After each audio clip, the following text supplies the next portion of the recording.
all, welcome, Dr. Obukhov, and I'm very happy to have you here, Timur. Timur is working as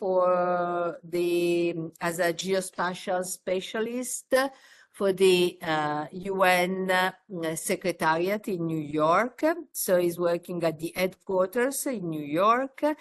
And beside that, he was also a PhD student of mine.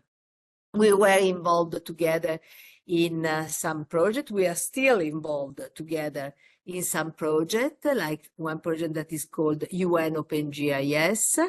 And we had the opportunity of meeting, and so Timur decided to start doing his PhD, and he was awarded a PhD last year. Then in case you can tell also something about that. And it was a great occasion, I believe, for the two of us of learning, for me learning something more, something new with respect to peacekeeping mission, because he's strongly involved in all the activities related to peacekeeping mission, and for Timur of awarding the PhD in the end, and learning also something new. So thank you, Timur, for being here.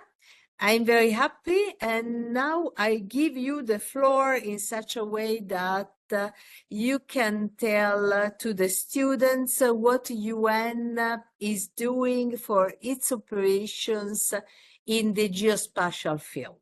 So the floor is yours, Timur. Thank you very much, Professor Bravelli, or I can call you Maria. So so it's I'm Professor Bravelli's student. So I did the PhD related to conflict susceptibility mapping. So it was quite interesting endeavor. So I had to work and study at the same time. So it was quite challenging time for me. But coming back to the presentation, I would like to present how we apply geospatial science and data science at the United Nations. So I'm going to mute my phone so it's not going to interrupt me. So a couple of words about the organization. Organization is huge. So we have at the moment 5 operational principal organs. One of them is General Assembly, and there are a number of departments and offices report to them. So maybe some of them you know, such as WFP, they're based in Rome, such as UNEP, its environmental program, Population Fund, UNDP, and so forth. All these department offices, agencies, funds, and programs, they report to the General Assembly. Security Council, they have some subsidiary organs related to peace and security predominantly. Economic and Social Affairs Council, so these are organizations that are represented by regional commissions for Africa, Europe, they're located in Geneva, Africa is in Addis Abeba, UNEP, ESQA, so all these regional commissions, economic commissions, they are reporting to Economic and Social Council. And there is a secretariat, so this is executive body of the United Nations system.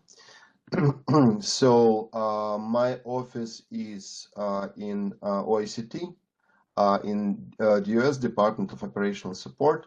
So we basically provide the geospatial services to UN headquarters, to departments and offices, and also to Security Council, to member states, to public, and so forth.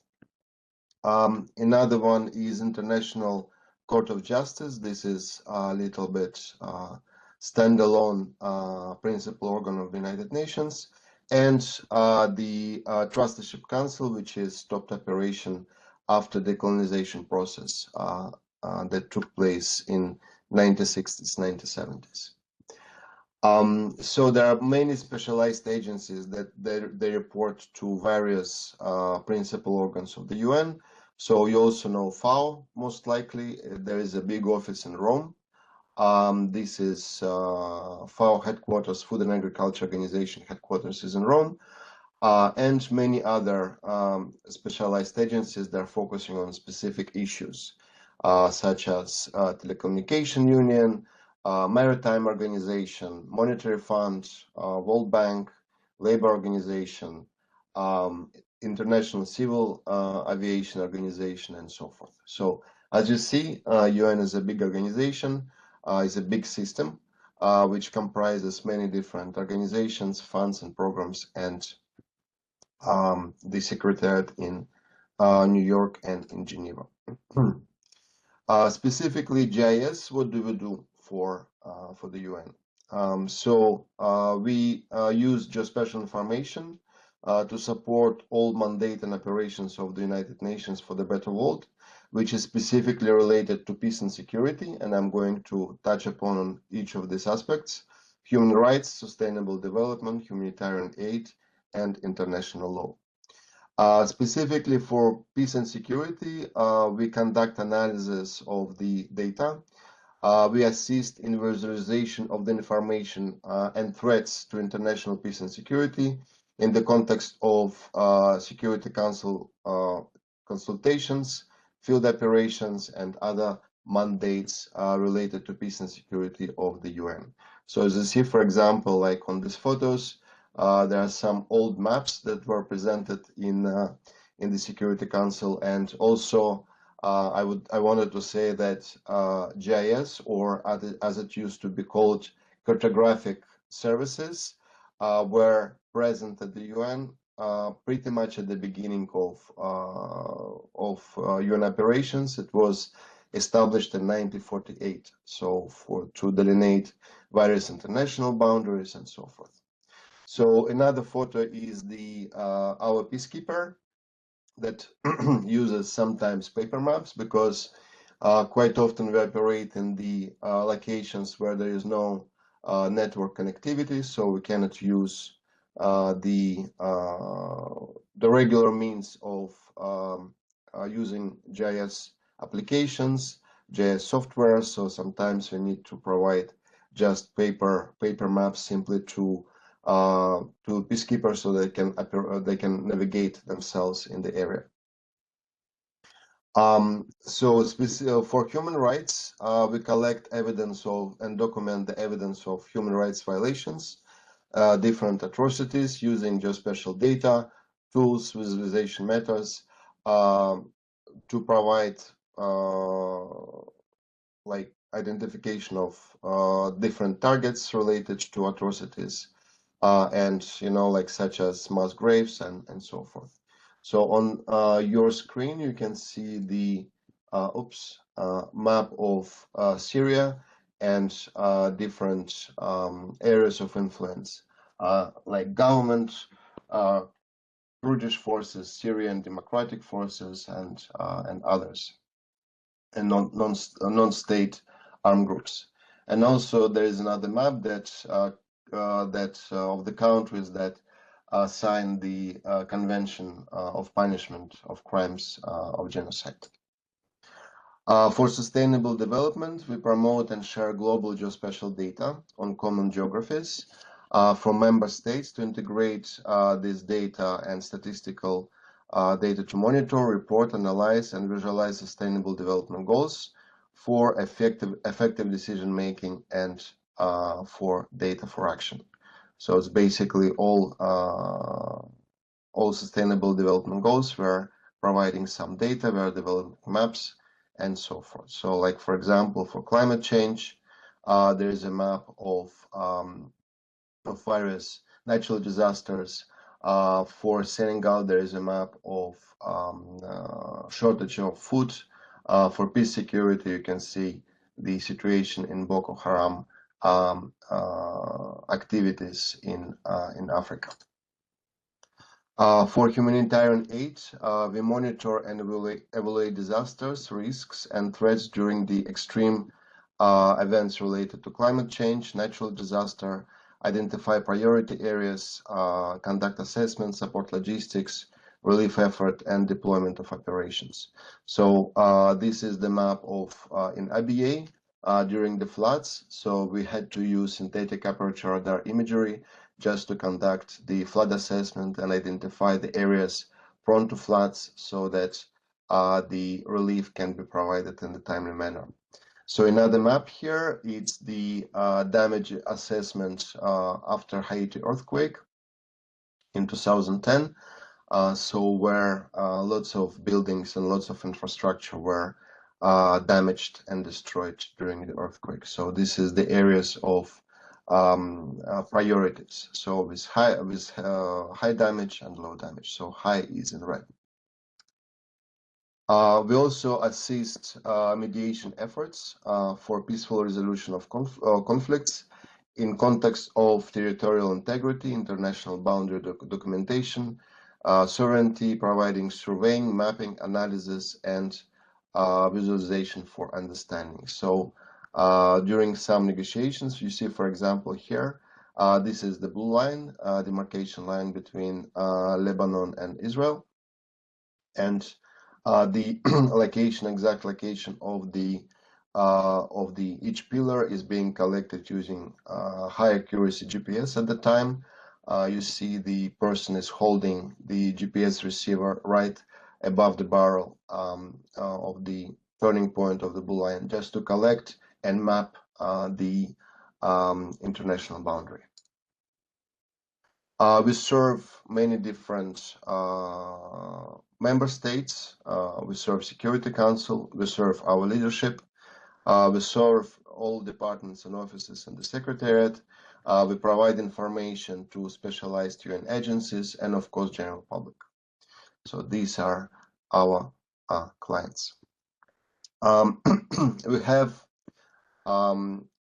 operations and many different locations around the world. I'm referring specifically to GIS operations in UN headquarters.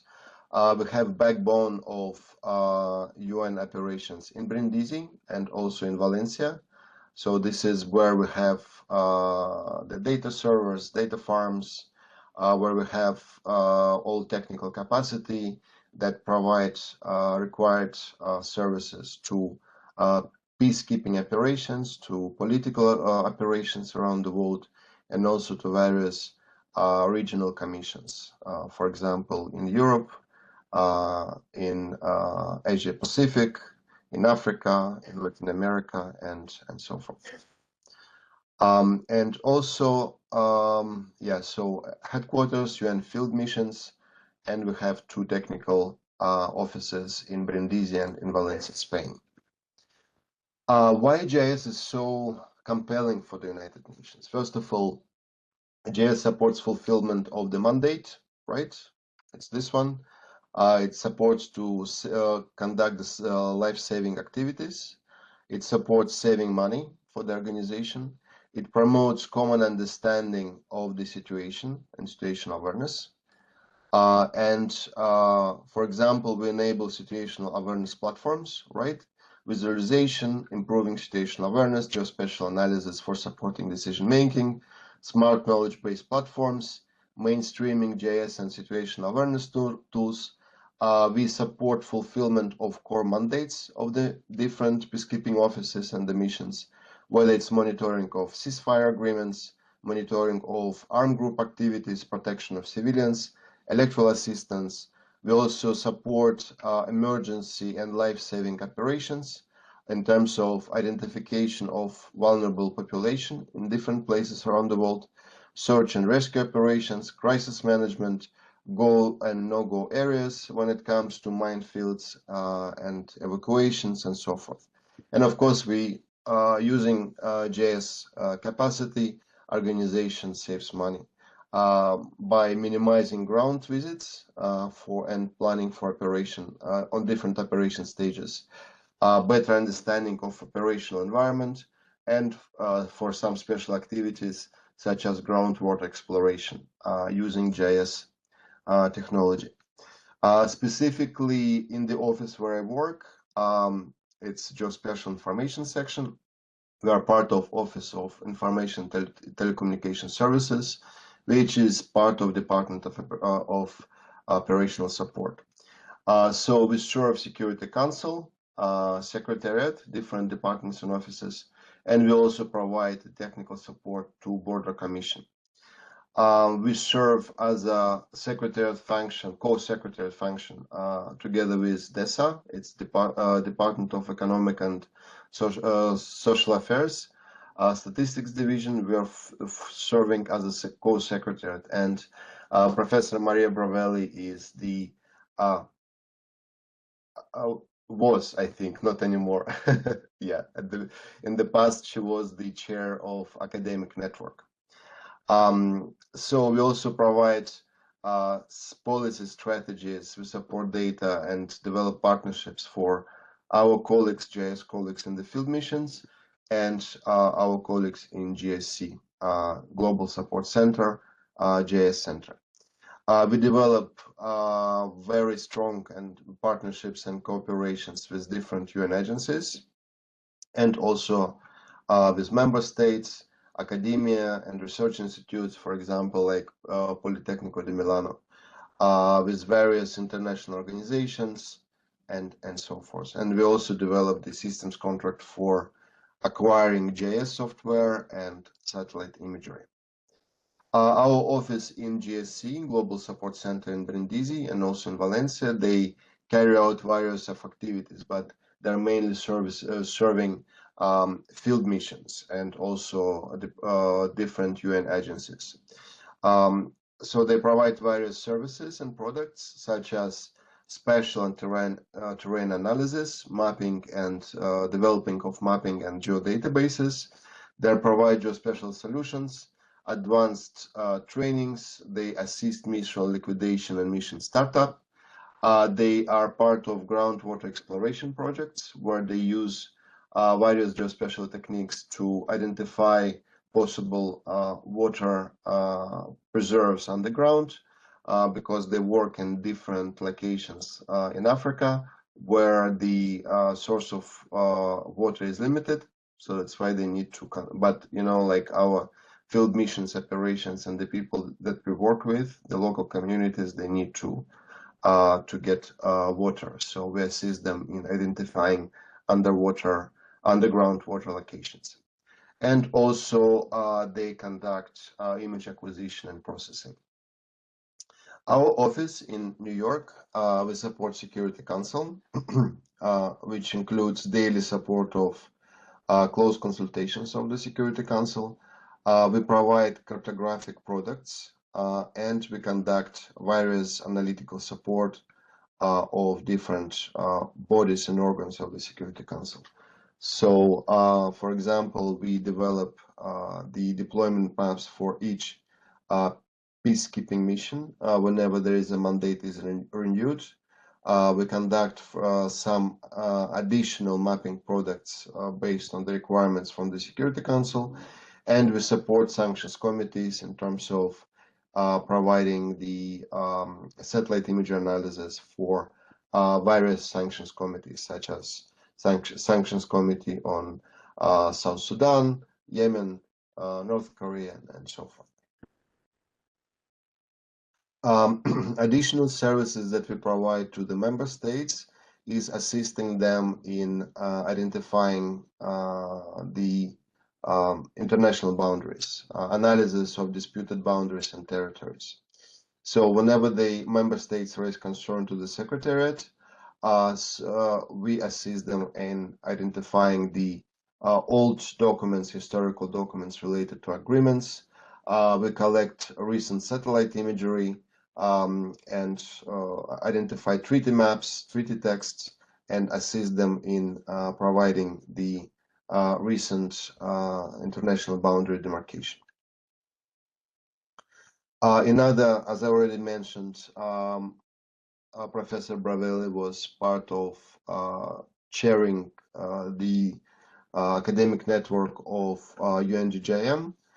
This is some sort of general assembly of geographers from around the world. When where head of different mapping agencies meet once a year in August normally to discuss various issues related to GIS, to geospatial data, to cartography, and so forth. So this meeting is taking place normally in August.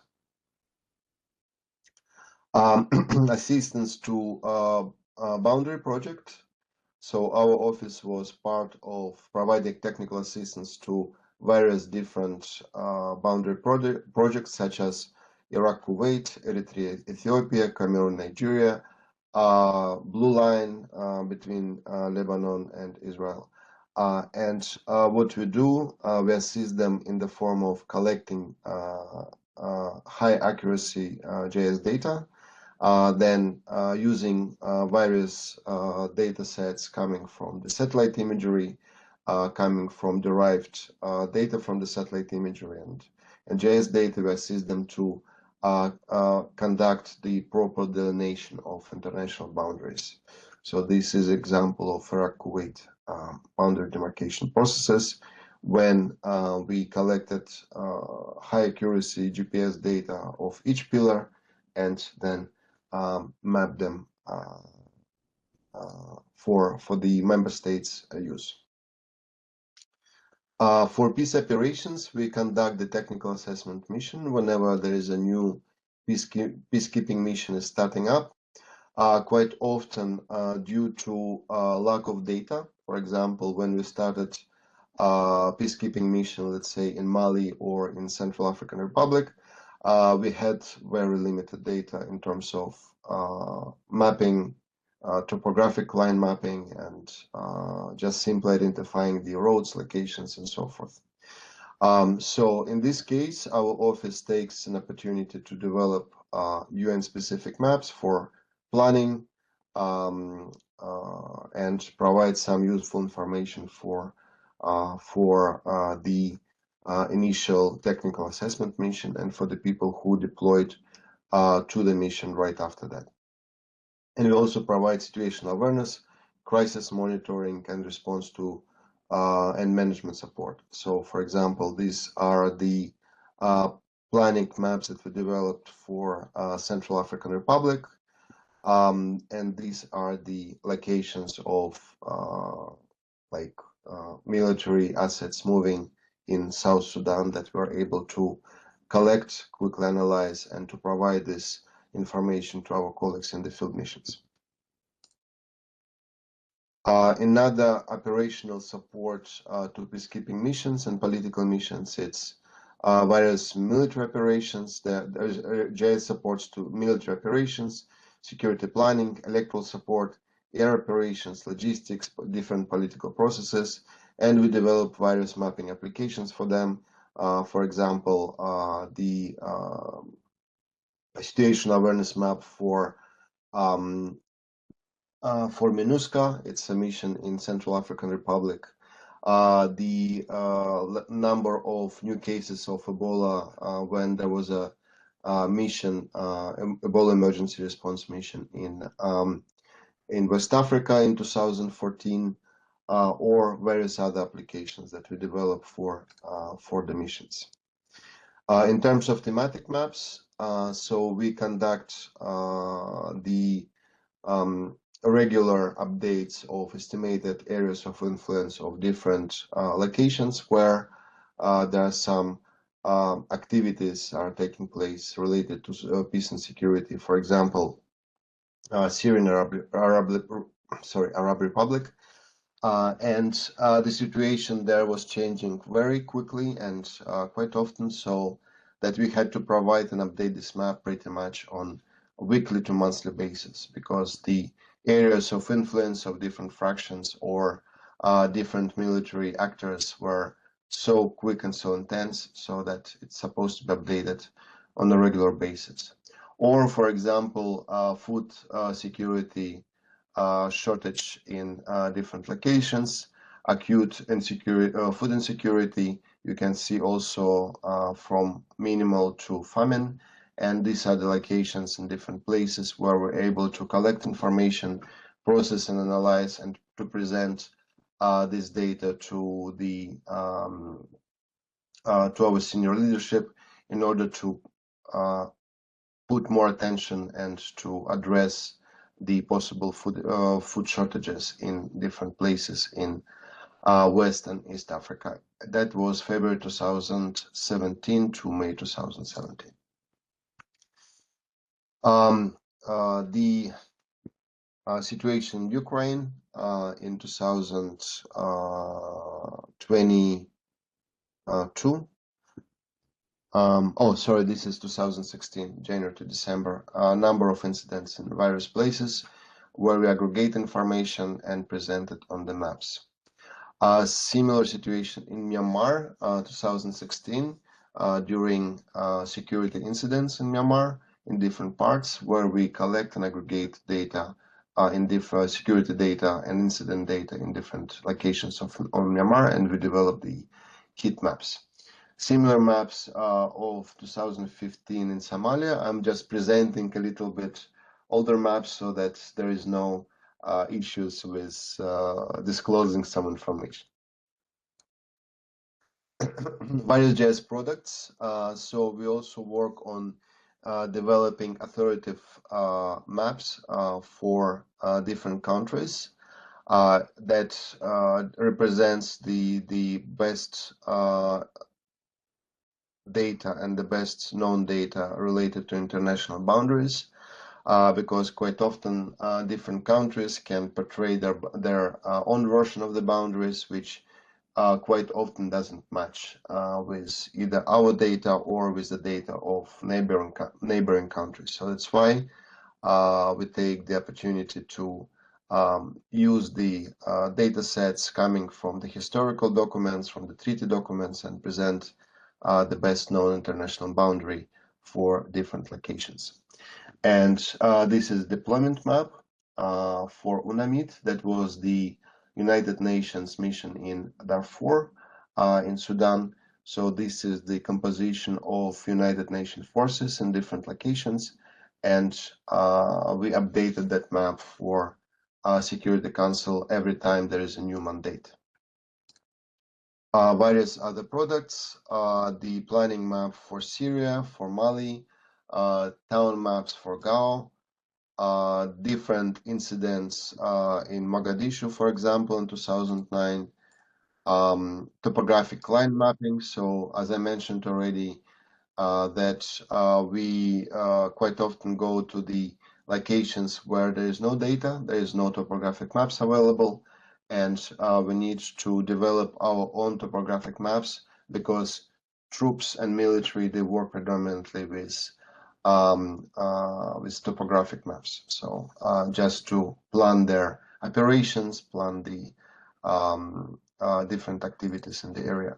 So quite often when there is no data, we use whatever is available right away using satellite imagery, and then while we are processing and deriving the data from satellite imagery to make the official topographic map, sorry. So they can use the initial maps, and then we provide them the final version of topomaps. In other maps that we provide are related to humanitarian and emergency response. This map were developed by the UN in response to different operations.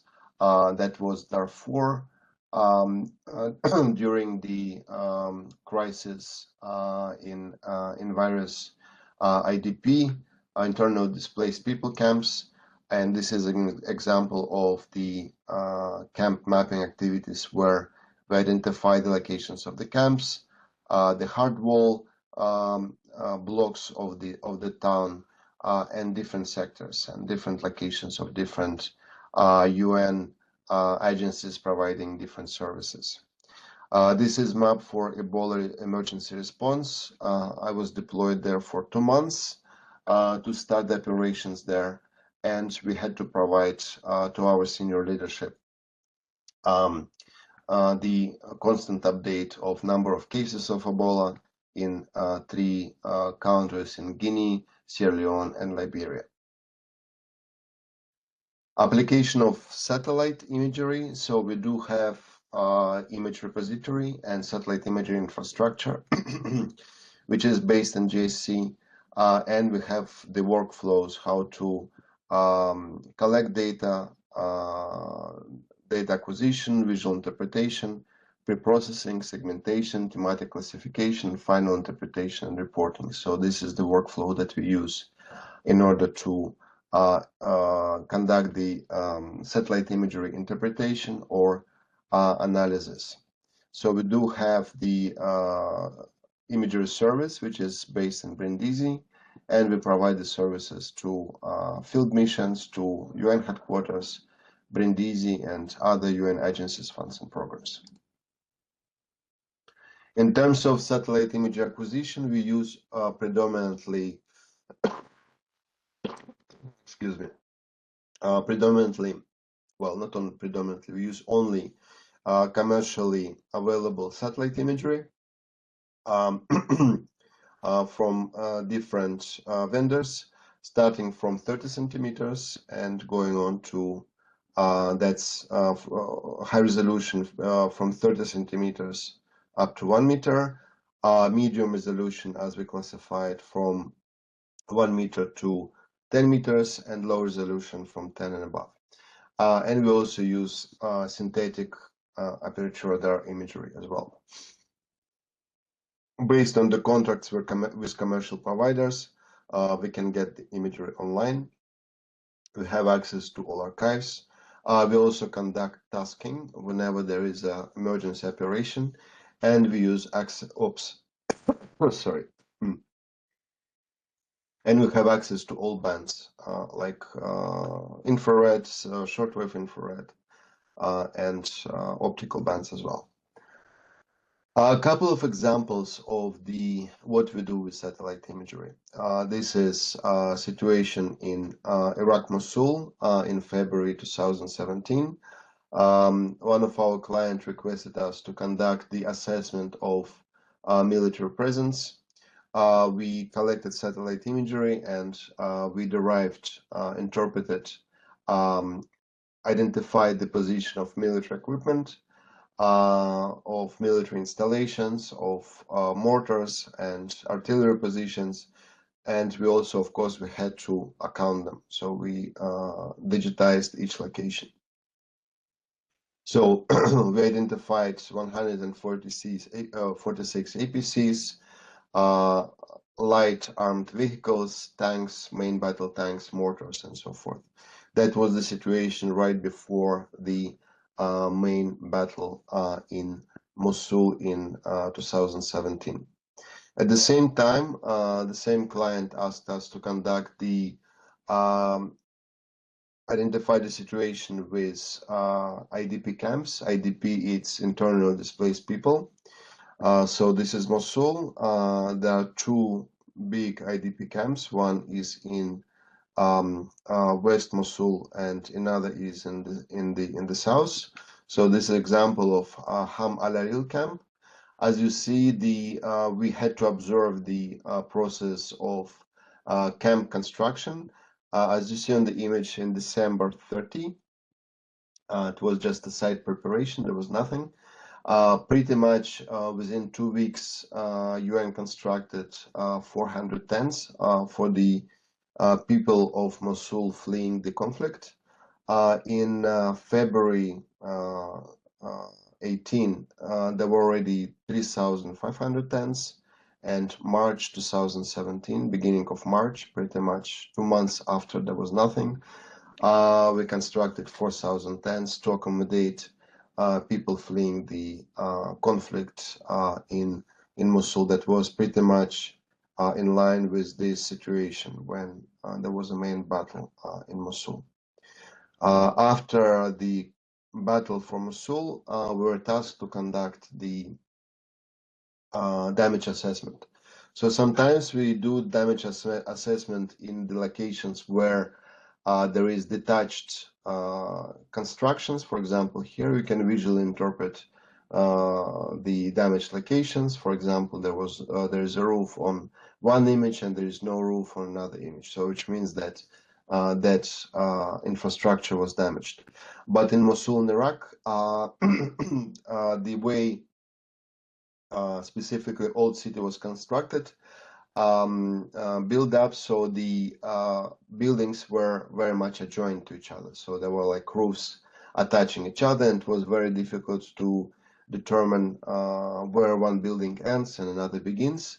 So what we did, we used SAR imagery to conduct the change detection and identify the changes between very high damage and low damage. So for example, in the old city of Mosul, you can see pretty much everything is red, which means that was a very high damage. And some parts of the city, there is a square in the east, which is blue and red, so this is a cemetery. There were not so much damage in the cemetery, but of course you can see some changes following the battle. And just to present to our clients that we use the correct way of interpretation and damage assessment. So we used optical satellite imagery before the battle and after the battle, just simply to compare in different locations the level of damage. So you see on February 2017 image, you can see the market area in Old City, and on the image 16 June, everything is labeled and entire old city is destroyed. The same situation was in 2000s in other parts. There's a crossroad between old city and new city, and you can see everything is gray on the image 2000 on the image from June 2017. All these places were destroyed. So that was in 2017. So now it seems that Mosul is rebuilding. There is like I saw the documentary recently about the new construction. So there are new houses, new buildings, and it seems that there is a new infrastructure. Like the Mosul, it was very old city, so it's still standing, and even following such a huge damage between in 2017 city, the Mosul is building up and reviving. I already touched upon this example. So this is basically visual interpretation of damages. It was in South Sudan. So as you see, all these red dots, it's damaged infrastructure. So it was pretty massive damage in South Sudan. And we started like looking around because following this level of damage, we need to identify the population that's fleeing this conflict. We looked around the satellite imagery, we didn't find any people.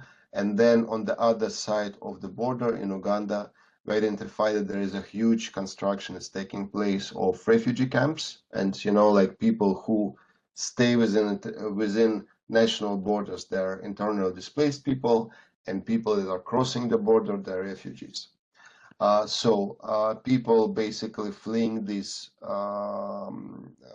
conflict, they crossed the border with Uganda, and UN agencies were building the refugee camps for the people. So it's one, you can see all these gray places on the map, on the INCENT map, and only one location.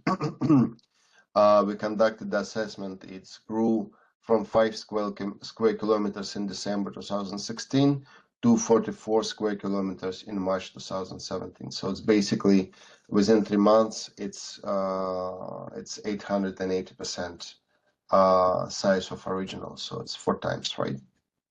8 times, sorry. And these are the locations of other IDP camps. Another way we use satellite imagery is for remote monitoring. Yemen, Al Hodeida port, March 2017. At the time, we're informed that the port is closed for humanitarian aid incoming to the country. And one of our clients asked us to conduct the assessment of the port and just to confirm this information. So we collected imagery between 15, 16, and 17. We looked at the container yard. You can see in 2015 it was full. The number of containers on the image from 16 was a little bit less and significantly less in 2017. We also observe the locations of the cranes that are moving along the dock to offload and unload goods from the ships. Between 15 and 16, the cranes changed the position, and between 16 and 17, the cranes in the same position, so which means that they were not operational. But nevertheless, we observed the number of cargo ships and bulk carriers. So identifying that the port is not at full capacity, but it's still operational. So the humanitarian aid can get into the country. We also observed different distractions, such as grain storage facilities, and other storage facilities. Another way of assessing and using satellite imagery for the peace and security operation, that was the example of burned crops in South Sudan.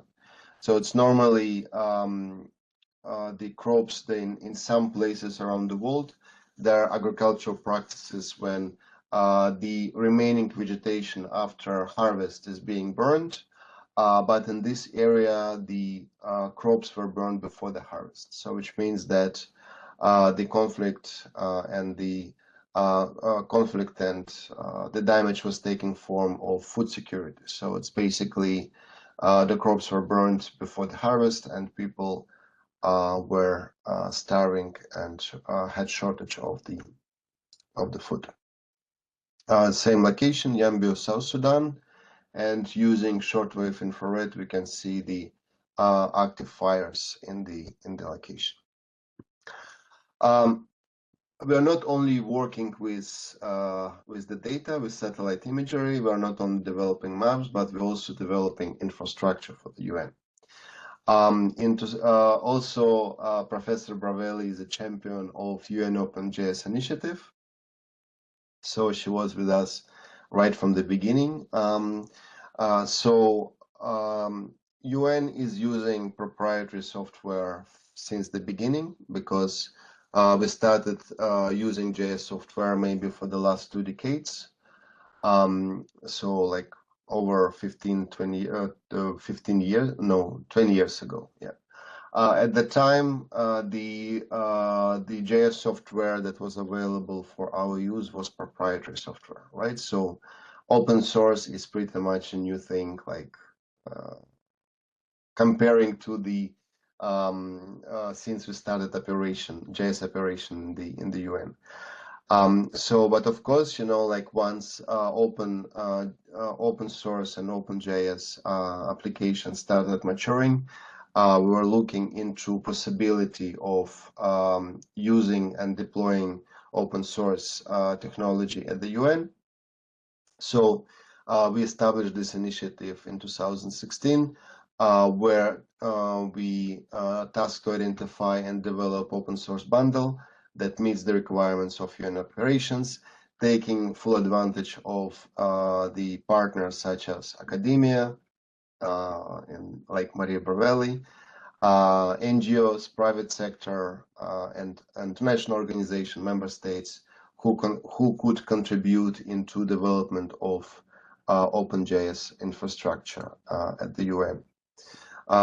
We have 6 working groups.